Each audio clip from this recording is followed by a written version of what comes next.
ആറ്റുകാലിലമ്മേ അമ്മേ ആറ്റുനോറ്റു വന്നു ഞങ്ങൾ നിൻ പദാരവിന്ദം തേടും ഭക്തഷഡ്പദങ്ങൾ. വിശ്വാസികളുടെ മനസ്സിൽ വൈവിധ്യമാർന്ന മൂർത്തിസങ്കല്പങ്ങൾ സമന്വയിക്കപ്പെട്ടിരിക്കുന്ന തരത്തിൽ പതിഞ്ഞിട്ടുള്ള ക്ഷേത്രങ്ങളെല്ലാം അതിപ്രശസ്തങ്ങളായി വികാസം പ്രാപിച്ചിട്ടുണ്ട്.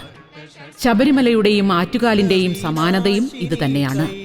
അതുകൊണ്ട് തന്നെ സ്ത്രീകളുടെ ശബരിമല എന്ന വിശേഷണം ആറ്റുകാലിന് നന്നായി ഇണങ്ങും.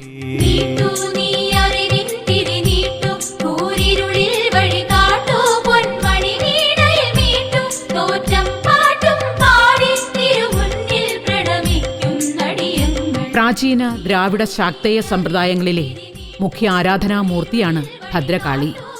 പഴയകാലത്ത് ഒരു കാവ് നിലനിന്നിരുന്ന പ്രദേശമായതുകൊണ്ട് തന്നെ ഇവിടുത്തെ ആരാധനാമൂർത്തിയും കാളി തന്നെയാണ്. ഈ ആരാധനാലയം ഒരു ക്ഷേത്ര സങ്കല്പത്തിലേക്ക് വികാസം പ്രാപിച്ചപ്പോഴും വേതാളത്തിന്റെ പുറത്തിരിക്കുന്ന ദേവതാ സങ്കല്പമാണ് ഇവിടെ.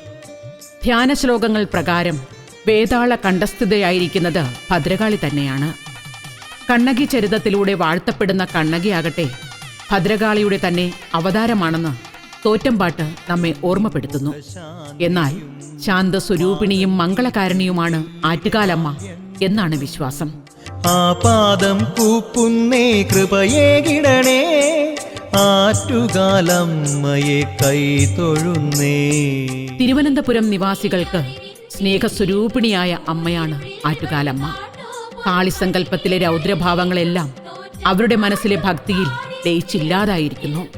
ശ്രീപാർവതിയുടെ തന്നെ കരാളിമ പൂണ്ട രൂപമാണ് കാളി എന്ന് പുരാണങ്ങളിൽ കാണുന്നതിനാലാവണം ഗൗരിയായും നാരായണിയായുമെല്ലാം ആറ്റുകാലമ്മ വാഴ്ത്തപ്പെടുന്നത്. അത്തരം വീക്ഷണത്തിൽ ശക്തി സ്വരൂപിണിയായ ആദിപരാശക്തിയും പാർവതിയുമാണ് ആറ്റുകാലമ്മ. സ്ത്രീശക്തിയുടെ പ്രതീകമായ അമ്മ എന്ന നിലയിലാണ് സ്ത്രീകളുടെ മഹോത്സവമായി ഇത് മാറുന്നത്. അതുകൊണ്ട് തന്നെ ആറ്റുകാലമ്മ ശ്രീഭദ്രകാളിയാണ്, കണ്ണകിയാണ്, കൊറ്റവൈ എന്ന പ്രാചീന ദേവതയാണ്. ശരണ്യയും ത്രയംബകയും ഗൗരിയുമായ പ്രപഞ്ചമഹാശക്തിയുടെ സന്നിധി കൂടിയാണ് ഈ പുണ്യഭൂമി.